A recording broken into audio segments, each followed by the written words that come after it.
Thank you so much for that lovely welcome. Okay, Benash is just sharing her screen. There we go. Wow. I want to say thank you for Sue for inviting me back, and for my amazing friend and ally, Hannah, for joining me today. We are coming from our work as a Sheffield Maternity Cooperative, and we do a few little bits and bobs. Hannah, do you want to give a brief intro? Not so Yeah. Well, I was going to go through your CV as your intro, but I think Sue's already kind of covered that, and I could add more, all of the other stuff, but that would be extensive. I think I just want to say that Benash is a force of nature and seems to have more hours in the day than a normal human being, because the amount she manages to get done, and is just the go-to person if you want to know how to start improving things for people from ethnic diverse communities or diverse communities in general. So yeah, well, I'm sure we'll get back to that breastfeeding question later. I can see you wanting to answer that. So yeah, this is my wonderful friend and ally. And do you know what, Hannah? I feel like I need to introduce you now, because not only am I a force of nature, Hannah is the reason I'm here today and doing the work I'm doing today. If I didn't have Hannah behind me, supporting me and telling me that I could do what I am doing right now, I wouldn't be here right now. She is a force of nature who ran across borders as they were literally closing the borders down behind her to get back, just as COVID became a reality, and she supported so many families, not only with their physical health, with their mental health, and with also the work that she was doing, which we're going to talk a little bit about a little bit later. And Hannah is the reason I am where I am, and she keeps me sane. And she also is this ever-giving individual who sometimes can be so focused that you cannot. You're embarrassing me now. The point we're trying to make with this is that this presentation is about allyship, and it's about us meeting in the NHS and seeing that there are inequalities in our workforce, in the care that we're giving, and going, okay, what can we do about this? And it's about working together, and it's about extending that across the whole of the maternity workforce and looking at what can we do as allies. And about recognizing what we are, what privileges we have, and how that is able to be used to support other people who may not necessarily have the same privilege. Often, when we discuss privilege, we think it's one thing or the other. However, privilege exists in many different ways and many different formats. Privilege is something that I know I am extremely lucky to have in many of these areas, and it's something that I use. And Hannah used her privilege to make sure that I use my privilege to speak up and speak out and raise awareness and raise concerns, and have discussions like why Black and Asian and, diverse ethnic communities are not supported in the way we would expect them to be, or don't have the same access to, for example, the breastfeeding support. And there is research out there to say that when people from Black and Asian communities raise concerns, they are not listened to in the same way, or that they can be minimized. There's also this awareness within the community themselves that they recognize that they have less access to the care that they know is available, even if they ask for it. There's plenty of research out there, and I recommend that everyone who is out there just Google this, because it's very easily accessible. And the reality is, I had to go and search for all this information myself. I wasn't taught it in universities. It wasn't a conversation we had in our mentorship processes. It's not something we often discuss openly. So the fact that we have to go and look for the reasons why this happens or exists is one of the reasons why we are where we are. Hannah's gonna tell you why we started the work we started. Well, actually, Hannah's going to tell you why she's here. So we want to tell you about some work we're doing for healthcare professionals, which is mostly workshop based. And we do have a disclaimer on here because we are going to be talking about things like white privilege. We're going to be talking about who holds power and who doesn't. And I know as a white person that can be really, I don't like the word triggering. It sounds like you shouldn't be triggered. I don't like the word triggering. It can be challenging. It can make us feel a bit guilty. It can make us feel defensive. I felt all of those things, and I know that it's real. It just needs to be worked through. So we have a little disclaimer here today. We are going to be open and honest, and we invite you to be open and honest as well. We love questions. Please ask us questions. But we're here to reflect, we're here for learning, we're here for growth. I'm here because Benash wanted to start doing some workshops, and she came to me because she knew I ran them around abortion care already. And we like the learning method because it helps people to have very difficult conversations in a safe way. And I said, I can't do that. Hello, I'm very white, you might have realised. Surely I can't stand in front of people and talk about this because I'm quite aware that I may be part of the problem. And how am I going to stand there and tell other people how to be? And then I had a little think about it. She gave me one of her looks that says, you're going to have a little think about this. And I did. And then I thought, actually, no, this isn't just Benash's problem. This isn't a problem that's just for the Black and brown community to solve by themselves. That's been going on for far too long. It's time that I stepped up and started doing this work as well. And if that means working through a lot of difficult things myself, then it's what's going to happen. So that for us is the definition of allyship, stepping up and making it your responsibility as well. And I like to think that she is the head of this, this outfit, and I do the background stuff, which I think she's shaking her head, but I think that's important as well. And we'll go on to why later. And that conversation that, you know, that feeling that you had at that time that was discussing, you know, how do I, as this person, be visible in this space and be present in this space, and overcoming some of those feelings, it's so important. I think one of the things that over recent times it's been a discussion that's been happening on social media is the sense that white privilege is something that can not many people understand the concept. So I'm going to play a little video that explains it beautifully, and bearing in mind that this might have some tech issues, just bear with me 1 second as I hope that everything works to my advantage. Right.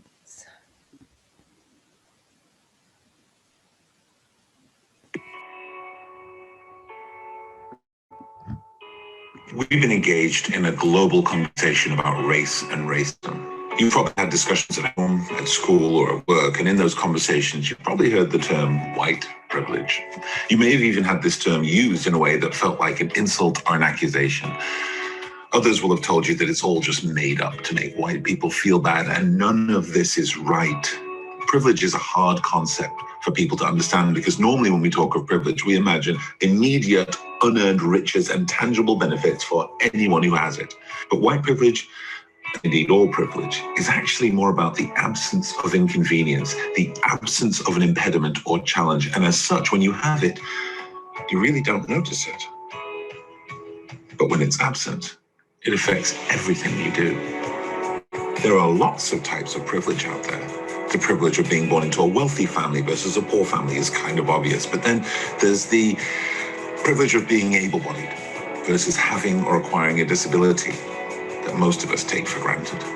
I have two very close friends who are wheelchair users, and I'll be honest, when I first met them, I was completely ignorant about the everyday ways their lives are made harder through no fault of their own.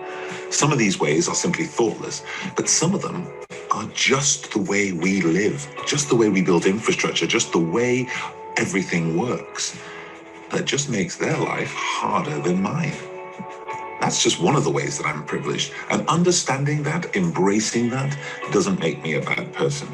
But ignoring it raises the chance that my friends will be excluded in ways that are not obvious to me. And as their friend, I can't allow that. There's a good chance, as a white person watching this, your life is already hard. Every day you have to overcome some difficulty or challenge just to get by. But you can still have white privilege. White privilege doesn't mean you haven't worked hard or you don't deserve the success you've had. It doesn't mean that your life isn't hard or that you've never suffered. It simply means that your skin color has not been the cause of your hardship or suffering. There is nothing but a benefit to understanding our own privileges, white and otherwise. It brings us closer to those who are different. It helps us be vigilant about the ways we treat others different than us. It helps us make a society that is fairer and more equal. Having white privilege doesn't make your life easy, but understanding it can help you realize why some people's lives are harder than they should be.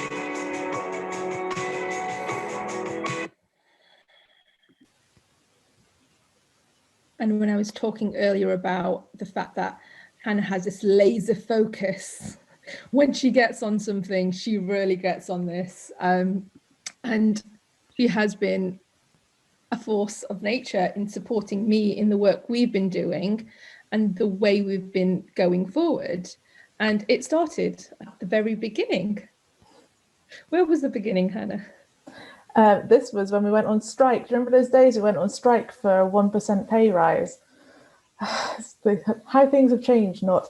But yeah, this is also allyship. This is camaraderie. This is supporting each other. I went to work that day so that I could go on strike because we weren't allowed to strike if we were at work, which seems a little bit odd, but you know, we're midwives. So this is where we met, really, wasn't it? But that was a long time ago. And you started talking to me and I started listening. And as you gained confidence over the years and started speaking up, I listened a bit more and realized that what you were saying was true and I just hadn't noticed it. So when you were pointing out how at handover, a lot of the black and brown midwives stood to the edge of the room and were a bit excluded from the conversation, or when you pointed out how sometimes it's a bit more difficult to get through university if you're not white, and you started pointing out all of the little ways where people had challenges, not because we work in a terrible place, not because the universities are deliberately trying to exclude people, but just because of how the system is set up. And I kept going, how did I never realize that before? How have I never noticed that? I felt a bit negligent.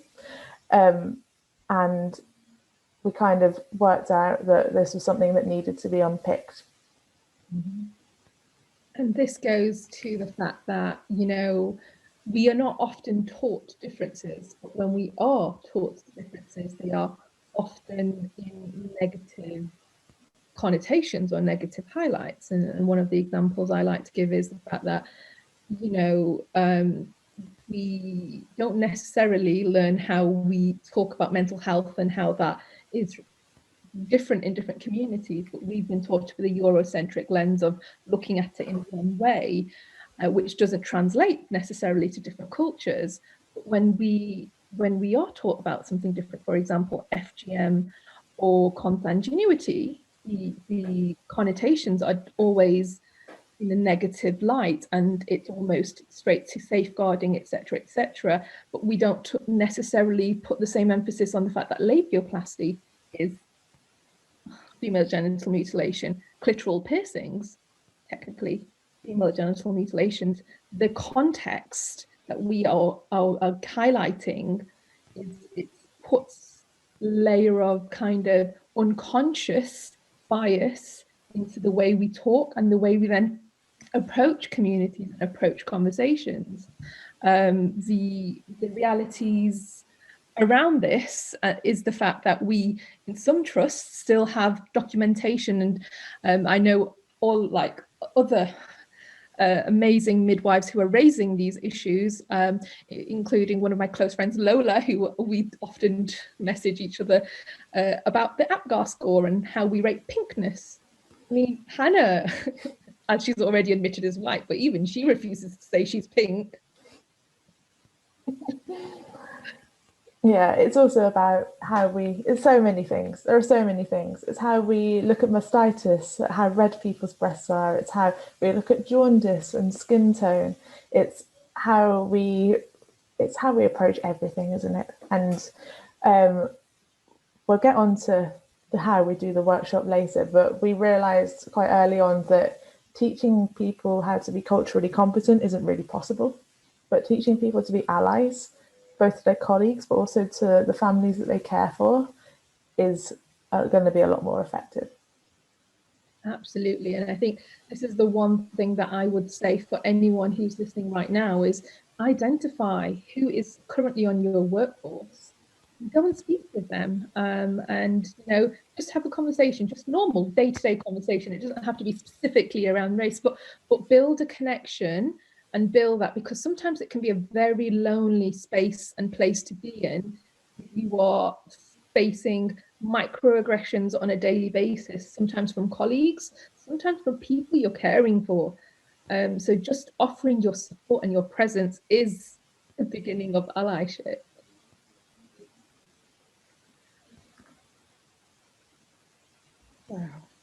Wow. Lots of conflicting information on this slide, but I'm going to start with the title. And cultural competency training doesn't work. And historically it hasn't, because there's not very much evidence out there. It wasn't necessarily evidence-based the way it was designed. It was just done and there we go. But there's reference here for those who will want to go on later, but there is a lot of conversation around who's doing it, what's being done, and what is the impact is being made.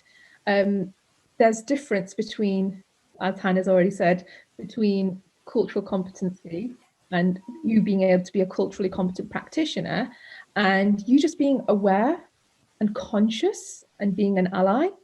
And I'm going to read a poem to you here, which always resonates with me massively. Listen. My father speaks Urdu, language of dancing peacocks, rosewater fountains, even its curses are beautiful. He speaks Hindi, suave and melodic, earthy Punjabi, salty, rich as saag paneer, coastal Swahili, laced with Arabi.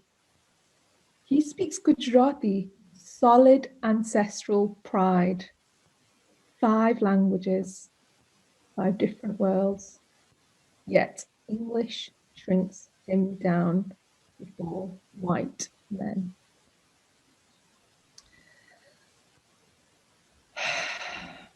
Every time I read this, it gives me more of introspection and reflection of what my father's generation have been through, what lessons they learnt, and actually indirectly what lessons they taught us. What they taught us can be defined as intergenerational trauma, and this is trauma that's happened to the generations before us, and the way they had to live, edit and adapt to a society, to assimilate, that they then taught us as their children, not realizing that we, growing up in a country that is different, have a different kind of privilege, and that we can raise awareness. When my father taught me to work harder, to not raise concerns, to always keep my head down, to always be conscious that I'm the one that needs to fit in. He taught me all of those lessons because that is what he had to do. And the fact that sometimes we talk about the importance of the words we use, we also need to understand that the language we use is a privilege. One of the most common things that happens currently is that we are trying to get informed consent, and we are not even providing the information in an appropriate way or manner or in the appropriate language for the individuals. So cultural competency isn't going to happen until you're culturally conscious and aware about how you are being safe in your practice. And when I read this poem, and I actually pinned it to the notice board in one of my workplaces because I feel like everybody needs to read it, it reminds me that cultural competency, and when we say cultural competency here, we use the traditional definition of being familiar with other people's cultures and therefore knowing how to navigate them. And it's not possible. It's not. You can't be culturally competent in every single culture. And when I read this, it reminds me that for every person who sat there in front of me, unsure about what to say and unsure about how to navigate the system, they have a wealth of knowledge, of experience, of life behind them. They just don't know how to tell me, or I'm not asking the right questions. And everybody, no matter what background you're from, is bringing a huge amount to every consultation. And you should never make assumptions. You should learn how to have conversations. There's probably more similarities culturally between Benash and I than me and some other white families. We don't look like the same. We share a birthday. She's my sister from another mister, but we're not that different in a lot of ways. And we shouldn't be making assumptions. We should be learning how to have conversations. And very well timed there. So what we promote and teach is cultural safety. I'll just read that out. Cultural safety involves the process of a healthcare professional quickly, reflectively checking their own privileges, biases, and any potential power imbalances between them and the patient, client, family. Before an interaction, it's like a quick human rights reflective checklist. And that could be about anything. We saw on the wheel of power on a couple of slides ago that can be about education, it could be about poverty, it can be about race, it can be about ableism, it can be about religion. We were talking earlier about assuming people have broadband and access to connectivity for services. A lot of the time they don't. And when we're designing services, we need to have that checklist in mind so that we can make sure that they're appropriate for everybody.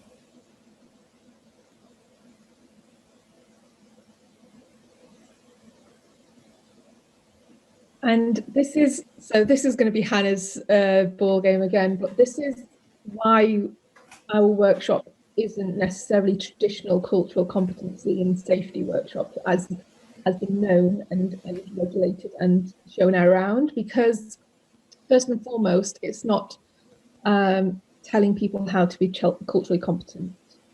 And secondly, it's very much a transformational process. It's very individual and very much catered to the need of the group that's present there at the time. Hannah was actually teaching this like she said earlier, in regards to abortion when she used to work for MSF. And she told me about the concept and she told me about how she was doing this. And I said to her, and this was in 2019, I said to Hannah, we need to make sure that this is available, but for cultural competency and safety, because this is the way that you make people understand we are all human beings, we all have emotions, we all have lived experiences, and we connect better in the way that this format is used and this works. And Hannah's going to explain to you exactly what that is.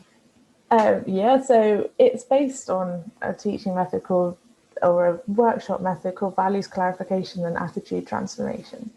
And it sounds technical, it's not. It's about looking at behaviour and comparing it to your beliefs and your values, your really deeply ingrained beliefs. So it's a safe place to have conversations that you wouldn't normally have, that maybe you've never even considered having, or that you find difficult.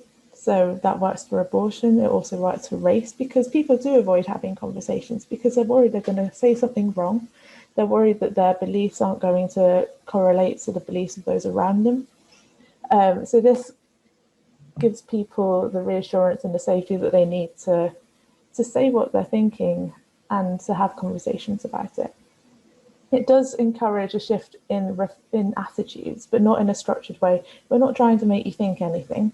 We're just going to present you with the information. You're going to have discussions about it, and naturally, usually, people's attitudes shift towards an empathetic stance, which helps them to connect with the individuals affected. In this case, it's families from minority ethnic backgrounds.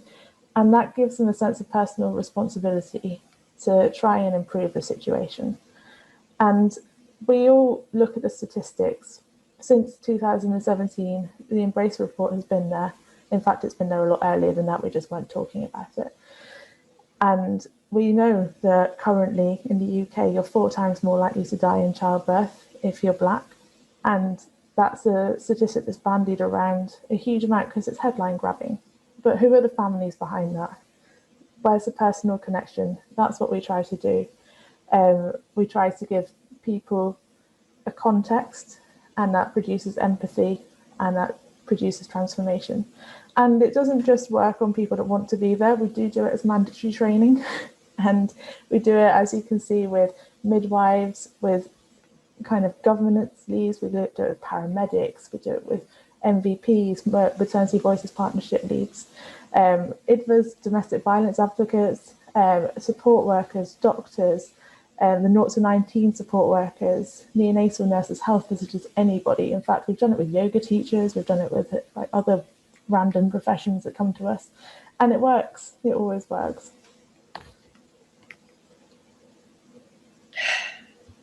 And it does work because we see it. And these are specific to a mandatory, so this is not necessarily the self-selecting groups.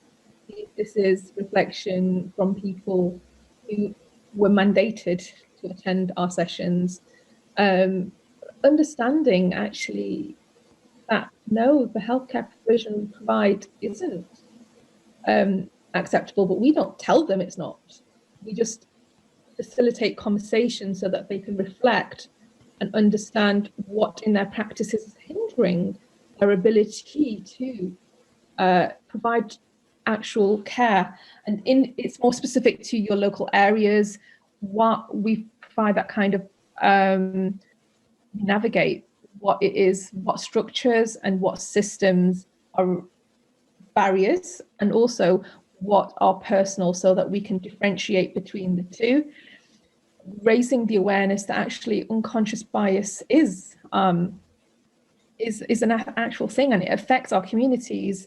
We have to use these terms, BAME and BAMER. It's not necessarily something we as an organisation often do, but in regards to the fact that when people want reports, it's easily recognisable. And me and Hannah have had many debates and been around the circle over and over again.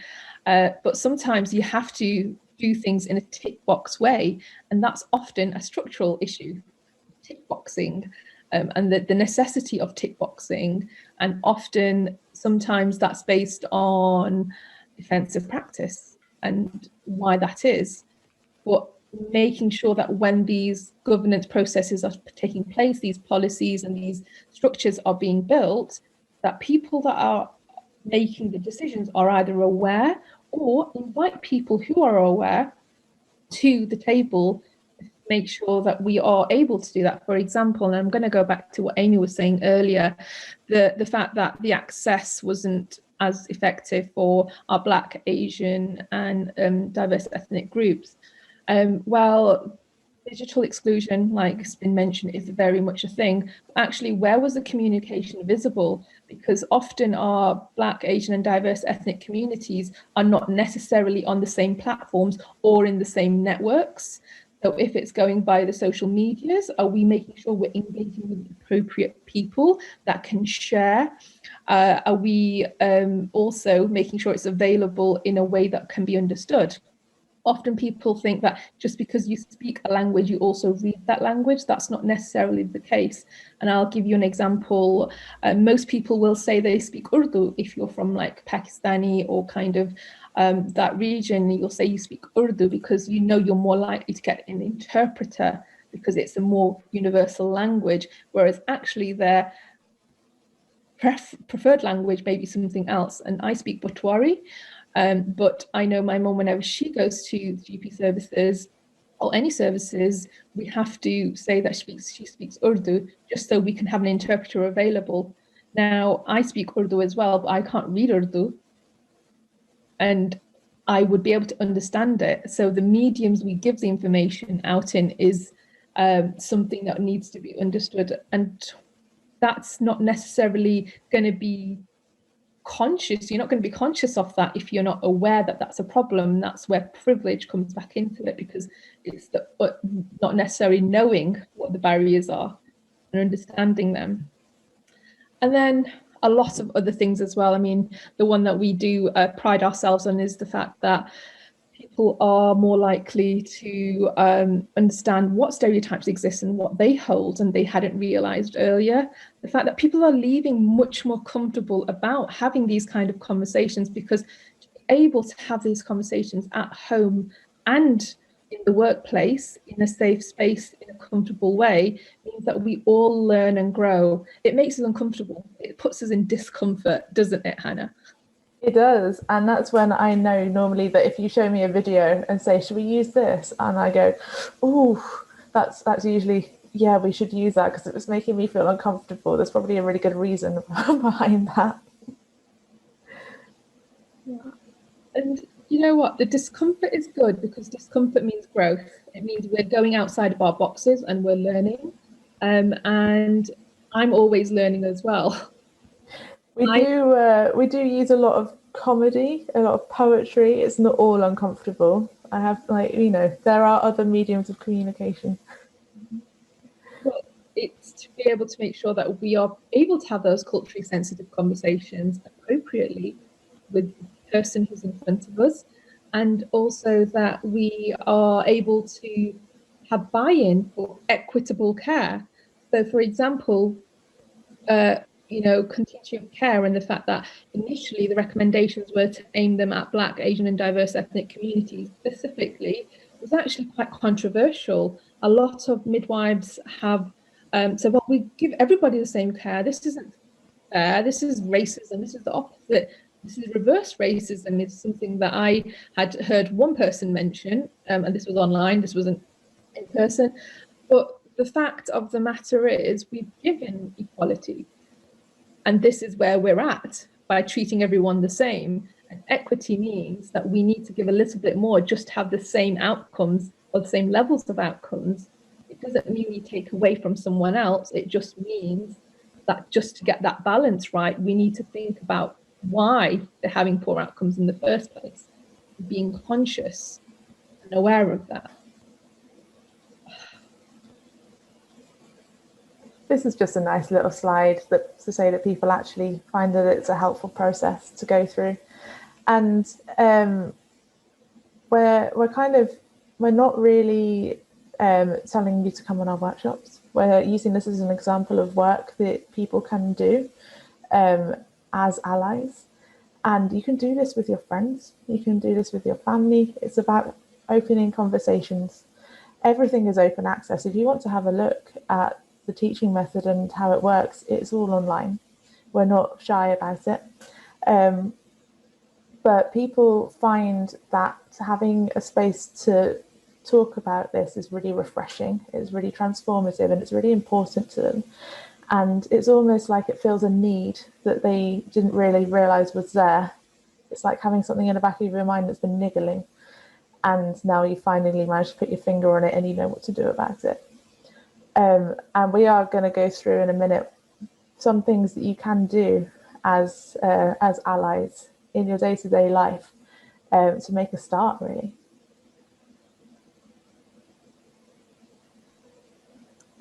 And this is it. It's allyship and where we go next. And as Hannah has said, you know, it's how can we do what we're going to do? And I realize that the screen may not necessarily be big enough. So this is where I'm going to try to tackle the tech again and try to be able to get you a bigger version of that poster up.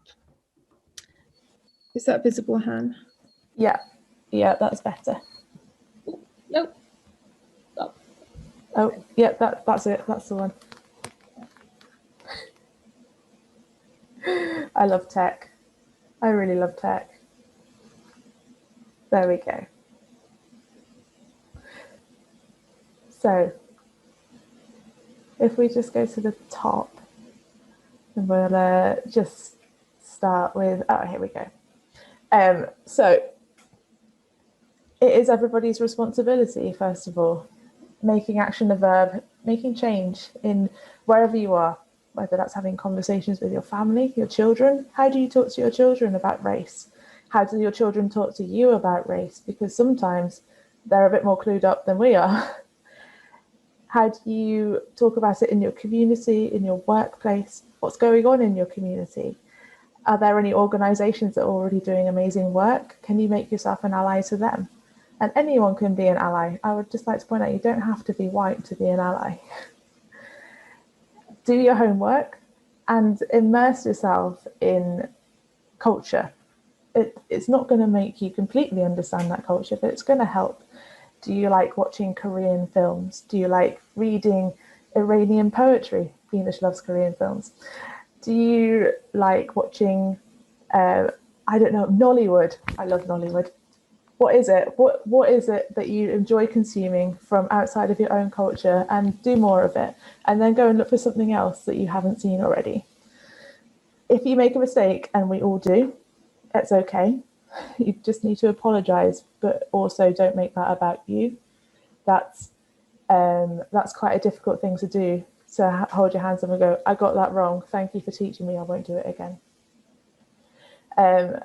And listen when people tell you their stories, because one of the things we hear over and over again, and I suspect this feeds into why people don't access our services, in fact I know it does, is when people tell you their stories, they don't feel heard.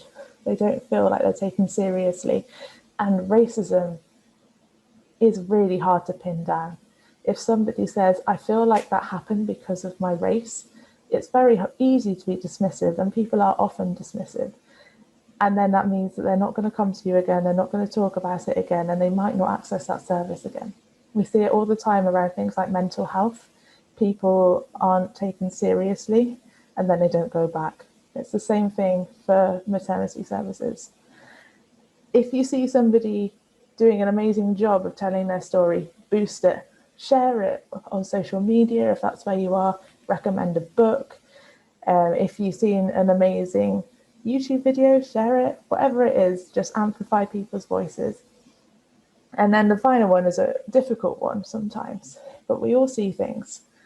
And if you feel like it's appropriate, the right thing to do is to intervene. And that might not be, we've used the word aggressor here. That sounds like violent, but it might not be. It might just be somebody being really inappropriate. And often that happens in spaces where there may or may not be other people of colour in the room, even if it's just lots of people in an office and they're all white and somebody says something as a bit of a joke, just call them out on it, because if they're saying that there, they're probably thinking it in other places as well, and it kind of is our responsibility to step in.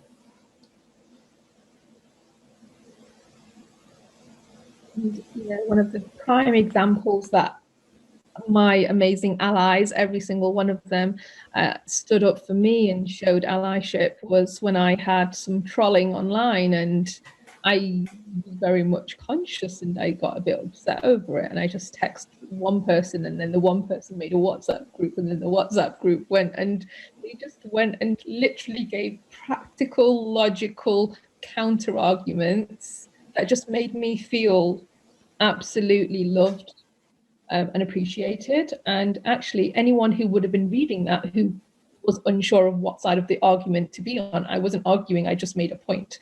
And they will be able to make the decision for them based on what they've learned and what they've read. So I think we just see.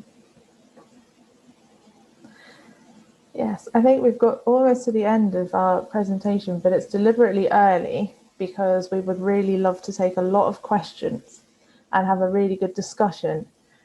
But if nobody's asked any questions, we'll just carry on talking. But I think the questions would be more interesting. So we'd like to open it up.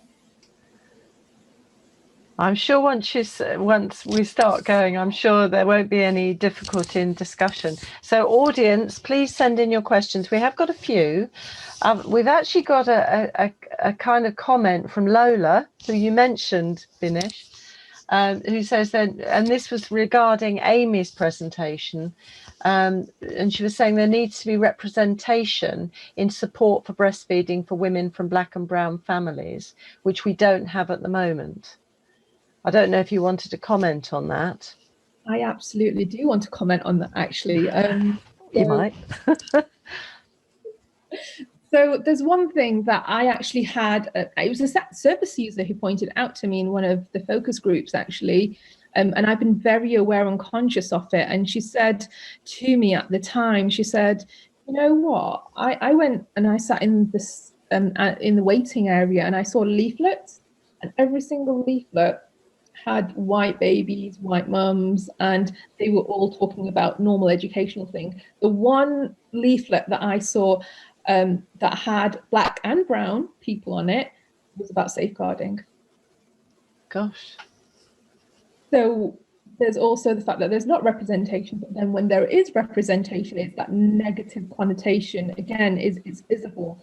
And how many times has anyone at all gone through their maternity services? I at one point in one place I worked at, we were doing a CQC walk around, and I just walked around and I said, there's no representation on these walls.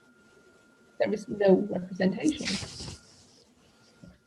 And that's, I mean, I think that issue of having a Black and brown mum, babies, whatever, on a safeguarding issue, and then not the same in breast. I know, I mean, it probably, there was somebody trying to bring up a sort of proper reflection, but it hasn't carried all the way through, or their old leaflets or whatever.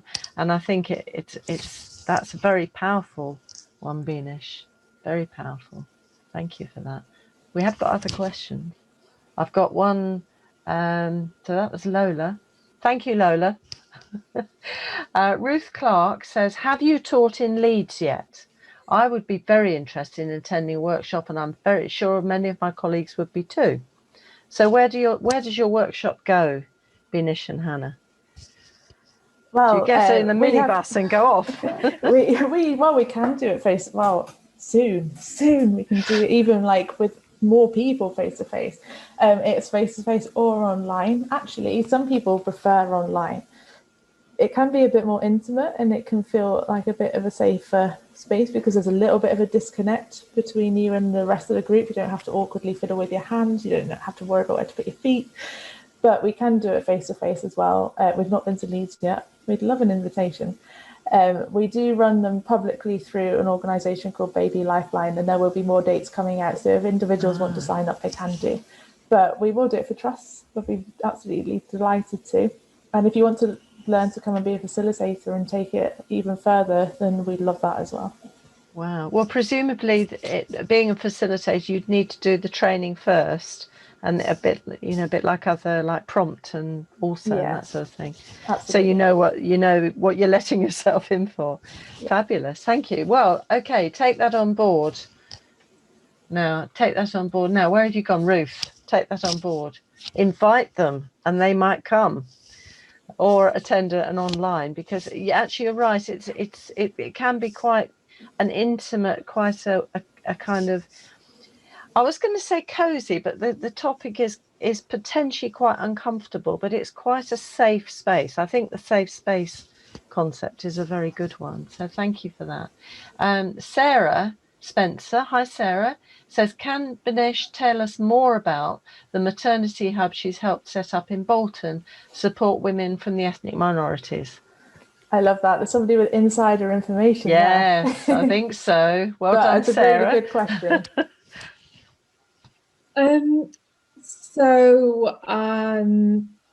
I started in my role at the end of April last year, peak pandemic. So when I envisioned going into the work, I didn't know what I was going to do, but what I ultimately did was really wanted to understand what was happening in the local area. And I did a really big data dive, and I did a deeper dive into certain areas and put a matrix of 4 factors. So ethnicity, country of birth, languages spoken, and postcode area, which then gave me information I needed to understand what element of the issue is problem, and if there's an area that we need to target, and if that is the case, how do we make sure that we are hearing the experiences, because PALS complaints often, doesn't matter where you are, even if you have a large diverse demographic, you are less likely to hear complaints from most diversities, and this is people who are disabled and who are also from other marginalized groups, because they have stopped raising their voice because they don't feel like they'll be heard. So what I wanted to do was make sure that I used a focus group of people from Black, Asian, so Black, African, Somalian, Asian, Indian, Asian, Pakistani, ethnic demographics that are also migrant and second, third, subsequent generations, to listen to what they felt like they needed, and that's based off a couple of things. So we're arranging a drop-in clinic, we're arranging a clinic, and we're arranging a program of education that's been developed and personalised, that's currently being formed, that's specific for this community in this area based on what they've said, and we're hoping that will be continually assessed, monitored, and evolve according to that. And that's my brief blurb on that. Fabulous. That sounds a huge piece of work, Benash. Huge. Fantastic. Thank you for that. Okay. And Natalie Coupe, or Coupe, depends on the pronunciation. Great presentation. Yes, I agree. How accessible are interpreters within the NHS and maternity services? Oh, that's a good one, Natalie. Oh, this is our favourite topic. Oh, right. So, really accessible, especially if you plan ahead. And even if you don't, they are. Especially, I imagine it may be easier to get face-to-face interpreter if you live in a big city than if you're in a smaller city, which is a bit less diverse. I will admit that. We're quite privileged because I work in Sheffield, Benash works in Bolton, so we have a lot of people to choose from. But that doesn't mean that telephone interpreters aren't kind of available.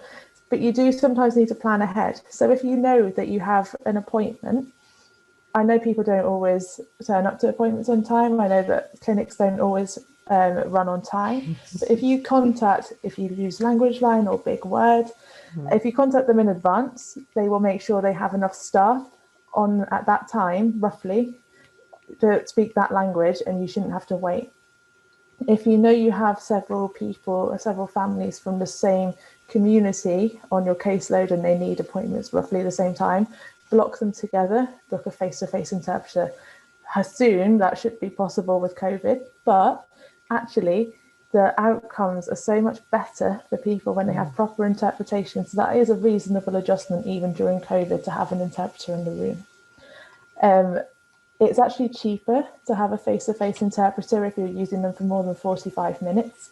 And and if you can get, if you really, really need somebody face-to-face in an emergency situation, you can usually get somebody. They will try their absolute best. We've both done it. In 40 minutes, an hour, they've been in the hospital. So if you have somebody in labour and they really need an interpreter, that stuff's not predictable, but you can usually get somebody. And it's even more important in labour, because when you're in pain, you cannot speak your second language. It doesn't matter how good you are, you're not going to be understanding. Family members are also stressed, and we know it's not really appropriate to translate through family members. And we know that interpreter use is actually less on labour than it is in every other service. So that's something that we really need to get on with. But yes, I've waffled, but in answer to your question, yes, they are there. I think we're scared to use them sometimes because we think they're expensive. Well, they're a lot less expensive than a poor outcome in terms of finance, but also in terms of human cost. We think that they're not there. Okay, if you're having problems, that's fine. You need to report that back to Big Word or Language Line, and they will do something about it. If you're saying, I had to wait half an hour for a Romanian interpreter 3 times last week, they need to employ more Romanian interpreters. They need to know that. There's always ways of feeding that back to the system. It just takes a little bit of effort, I think.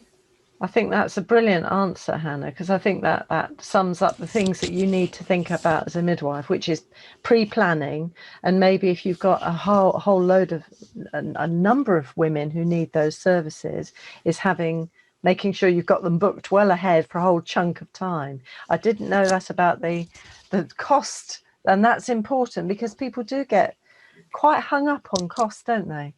And as you say, the human cost and the cost ultimately of a bad outcome is much higher. And, you only have to think, if you were in a different country or a different place where you didn't speak the language, how would you feel? I always like to try and think about putting yourself in someone else's shoes. I had a very unexpected CT scan once in a country where I do speak the language. And I think that's the other thing we need to, I'm going to put on my stern hat and say, we need to be getting informed consent from people, because if we're not, then we're breaking the law. And if people don't understand what you're saying completely in a way that allows them to make a decision about quite complex medical procedures, then that's not acceptable, and we need to be doing better. Absolutely. Thank you for that stern hat, Hannah. That's good. Okay, stern hat. Right. Thank you for that question, Natalie. That's super. Okay, we've got a follow-up from Lola. She's persistent, is Lola. She says, I was told by a midwife in a very senior position that ethnicity is a risk factor for pregnant women. When I challenged this, I was interrupted with claims of years of experience and PhDs. A perfect example of not listening. You might want to make a comment on that. I think so.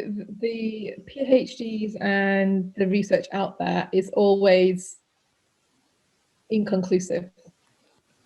So therefore, it's easier just to say your ethnicity is the risk factor than actually look at who's doing the research. Do they understand cultural nuances? Are they asking the right questions? And who are they doing the research on? Are those communities representative? Are those communities able to eloquently, what's that term? I can't articulate, that's the word, articulate their response accordingly. And are they able to, if we're not using interpreters, are they able to actually put the problem across in a way that we understand? Because sometimes, and we speak English and you're saying one thing and other person's saying the same thing, but you still can't understand each other because you're saying it in different ways, or you're just saying it in a different context. So and it's very difficult to be in Lola's place, because I've been there, and sometimes we have to pick and choose our battles because it's capacity. And I want to say to Lola, I love you and you're doing amazing work, but sometimes take care of yourself too. Yeah, I think that's a good point. I mean, and it is a good example of someone not listening, apparently listening but not listening. Maybe that midwife needs to come on some training, maybe. I would also like to make the point that there are certain conditions where ethnicity is a risk factor, but that also happens in white people. So cystic fibrosis is almost exclusively a disease that affects the white population, just as an example. But our services tend to be quite well set up for those types of things. And it's almost like diseases that affect the white population are the default and everything else is a bit unusual. And we look at it as risky. So it's quite, I find it quite interesting how she kind of phrased that, if you see what I mean. And I'll come back to you, Hannah, and just say that actually the fact that on that cystic fibrosis, it's a disease that's been acknowledged and said that this is the problem, it's not the ethnicity. No, that's it. Right, okay, I think, well, I would actually say probably what you need is more research, but more research involving Black and brown women, childbearing women, Black and brown midwives, and also in different roles, including asking the questions, but also interrogating the answers. I mean, sometimes it's interesting when the analysis research comes through, you almost do need other people to just check through whether there's things you've just missed. Because sometimes if you've got a particular question, particular answer, you might miss that there's other answers on the corner here which actually have more impact on you what you found. But that's me getting on my soapbox. No, okay, you're right. You're completely right. Thank you. And thank you, Lola. Again, well done. Okay, we've still got more questions coming. Joanna Greenock, fantastic work, both of you. Is the How to Be an Effective Ally poster available for use? Yes, I didn't want to plug that because it felt a bit cheeky, but if you go to the Sheffield Maternity Cooperative website, then you can buy downloadable versions or print versions on there. They're quite cheap because we're nice. And if you've been canny, you've done your mobile phone and you've got an image. Yeah, because that's important, having yourself. And the image will be on the slides that get sent out as well. I'd like to just credit Jan Deacon, our resident artist, for designing those posters. But also, if you come on the workshops, you might get a free copy. So. Whoa! Wonderful. Okay, hope that's answered, Joanna. Okay, Katie says, are these conversations being had as standard with student midwives in university now, especially if they're not happening with mentors on placements in all circumstances? Really great and important presentation. So 2 points here. And I think sometimes we need to think of our Black and brown students because first of all, the application and interview process is biased, and that's why we have a largely white European workforce that's in midwifery currently. And if you are a student, please be a really good ally to those colleagues and cohort members of yours, because sometimes they're facing things that you don't know. And I've had examples and I've heard things from the students we support and Assam, how they've been in exactly the same situation as a white student and they've been failed and the white one hasn't. Or the other experience that I've recently been told is that they were questioning some things and their mentor said, you're very argumentative and you're causing problems, so don't be so critical. And then something happened and they had to redo that placement, and then they were very conscious that they didn't want to be critical and they didn't want to be pulled out for that. So they then replied to her, and their mentor's criticism was, well, you're not engaging. And this is highly reflective of what happens to midwives as well, because we know Black and brown midwives are more likely to be referred for lesser demeanours to NMC, and it's actually white European midwives that are more likely to be struck off than those. So they're being inappropriately referred because we're very critical of our cohorts and our colleagues, unfortunately, because of everything. And the second thing was going back to the question and saying, yes, I ensure that the universities I work with, I I go and do that work. Hannah is hopefully going to be doing some amazing work with this as well. We also have our colleagues who are in research and academia who invite us to present in universities. So we are very conscious that students need to hear this in the future. And we need to make sure that they're prepared and they don't become cynical or absorb any of these unconsciously as they move through the system and move through into being midwives. But not all universities do. But you can ask your universities, and we're not the only people that are discussing this. There are amazing people. I know Lola's down south in London. There's Mars Lord down south as well. There's amazing people that are doing this kind of education and work around. So please don't feel like it's only me and Hannah, and there are a lot of amazing midwives and student midwives. Kelsey and Alicia. And I mean, as a teacher myself, I'm very conscious of this because I think it is an issue that we as teachers need to take up. And things that I have on my desk at the moment are Decolonising Midwifery Education Part 1. How colour aware are you when assessing women with darker skin tones? Just as an example. These articles are coming through and hopefully will inform curriculum, because of course the other thing that's on my desk is the NMC proficiencies, and these direct midwifery education and being aware of cultures and bias is within there. And the other course is the embrace statistics. Those are always around me, and I think around a lot of teachers. And hopefully, because the allyship is growing, and as Benash and Hannah have said, they're not the only ones, and we just need to grow this. And you need to share this presentation with colleagues. Maybe if you're a student, use this presentation, because you'll all get the box set of all this. Take it to your university and have a session with your class. Why not? It's a very good way of having a discussion within your safe student group. And we need to educate students, white, black and brown, and teachers, white, black and brown, and as well as the women we care for. But that was a fantastic point. Thank you very much, Katie. And I've got another question, Becca Molyneux, who says, I was wondering if you provide study days for students, please. I think our Midwifery Society would be very keen. I think you could be in full-time work just doing this, actually, if you're not already.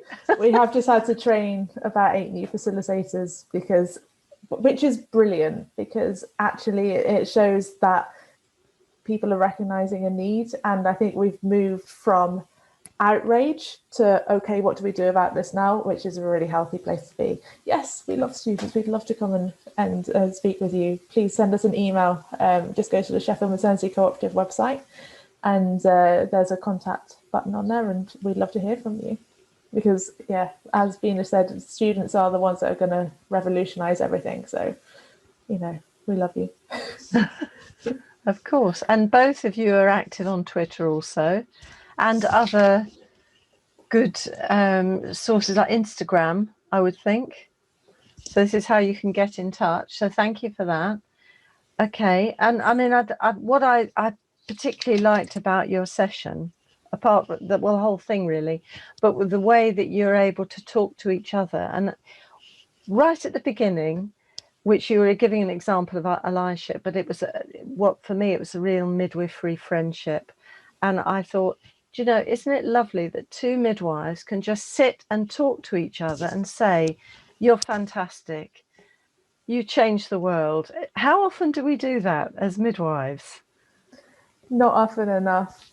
And actually, we didn't talk very much about the Sheffield Maternity Cooperative, but one of the reasons we set it up is because we wanted to have somewhere to work as midwives where we could bring our whole selves, where we could shed some of the professional barrier that we feel obliged to put up sometimes, and just be ourselves, and also be midwives. And it's so important.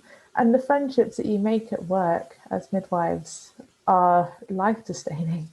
I mean, nobody else understands. You can talk about it over dinner. Your family would probably rather you didn't, but you can. But they're not going to get it. But midwives, between ourselves and our colleagues, our doctors, our nurse colleagues, they get it. They really get it. And being able to talk to each other is incredibly important. And it's like really the only way that anything's going to be fixed. Mm. Yeah, that's fantastic. And I wondered actually, because you put the Assam recently published a report. I don't know if you wanted to say anything about that, Benash. I know you did a lot of work on that. I suspect both of you did. We collaborated, so Association of South Asian Midwives collaborated with the Society of African and Caribbean Midwives, and we very much, the report was about what we need to thrive. And there was two elements. There was a questionnaire that we sent out that was about experiences, and then there was a safe space where we didn't want it to be regurgitating that trauma, but what we wanted is, what do you need to thrive? Those are the kind of questions. We had appreciative inquiry of those that attended, and we asked these kind of questions, and the reality is that's what the report is based off. We then collaborated again and wrote that up and sent that to the NMC, to RCM and to NHS England, just to make sure that people are hearing the voices of the midwifery workforce that is often quite marginalised and quite silenced, and that, that the conversation continues and it doesn't stop. The realities are, some of the stuff on that report are absolutely horrendous, and it's available on our website, assammidwives.co.uk. It's openly available for anyone to look at and read. But some of the things that we hear from our colleagues and some of the outward racism we see and feel and have from people we care for, it's quite evident. Some of the comments are absolutely,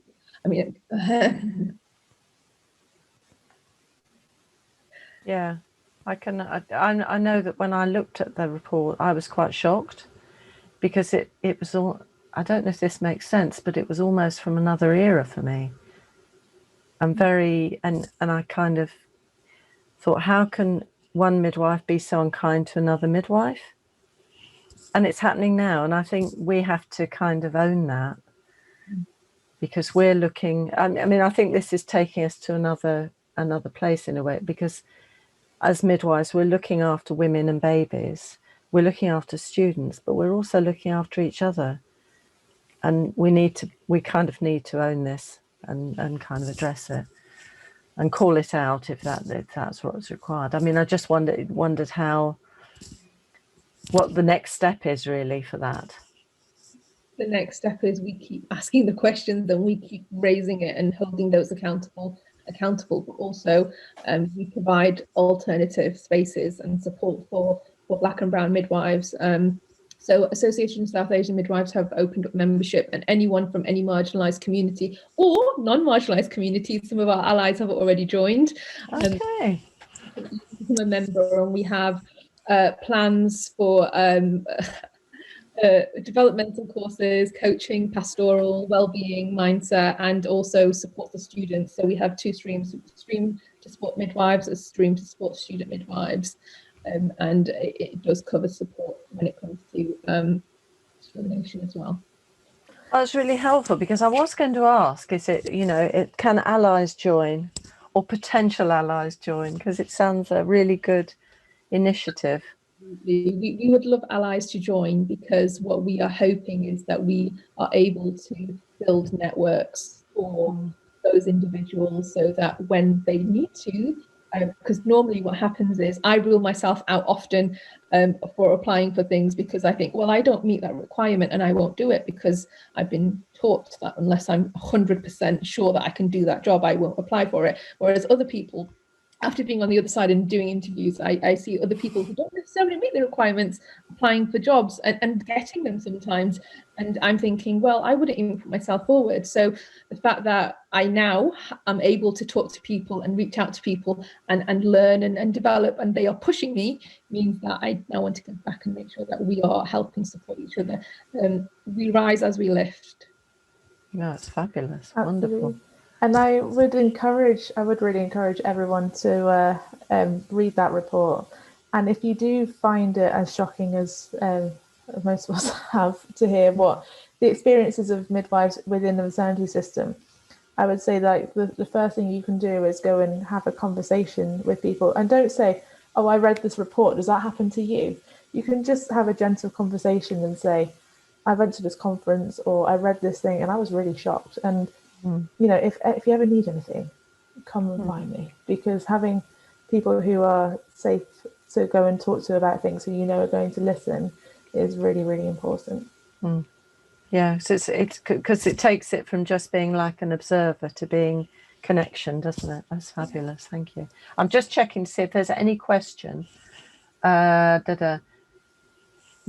Katie is asking, why are Black women at risk of hypertensive disorders? I'm not sure if that's I was going to say, it might be a different conference. I think I feel like I'm not really qualified to go into all of that in the next 5 minutes. What I should say to Katie, hi Katie, have a look at the textbooks first. I don't know if you have, but also do have a look at the Embrace report, which we've talked about, and it's available all online, and it's stunning. It's good to look at and know about, and you just have to Google, and it's, when I say Embrace, it's MBRRACE.UK. If you Google that, you get the report, and that might just help you understand some of the issues that we've been discussing, but also a little bit more about hypertension. Big topic, big topic. But anyway, I think, and Diane Garland, hi Diane, you're somewhere else, would say, she says this is a great session and would be fantastic all the way through. So thank you so much. I think actually we've got through to the end of the questions so far. I don't know if Benash and Hannah want to just say a few more words, or if they need their coffee breaks. I did throw a wide ball there. What do you think? I think I want to say thank you, Sue. Actually, thank you so much for inviting us and giving us this platform to have this conversation, because it's historically not always been present or available, and we really appreciate that. I also want to thank everybody that's listening, and I want to say to you that if anything we have said has put you into your fight, flight, or freeze mode, then just do what you need to come out of that, but come back and reflect on it and sit on it. Maybe do some kind of introspection around why this may have been. We often have quite strong feelings when emotions come up and realizations come up about certain things. And I don't want anyone to be sat right now in massive amounts of discomfort. So please do check in on yourself and take care of yourself, because only then will we be able to start doing the work we all need to do. Fabulous. I mean, I think that's super, Benash, because that's about together being on a pathway. And thank you so much to Benash and Hannah for joining us this morning. It's been fantastic.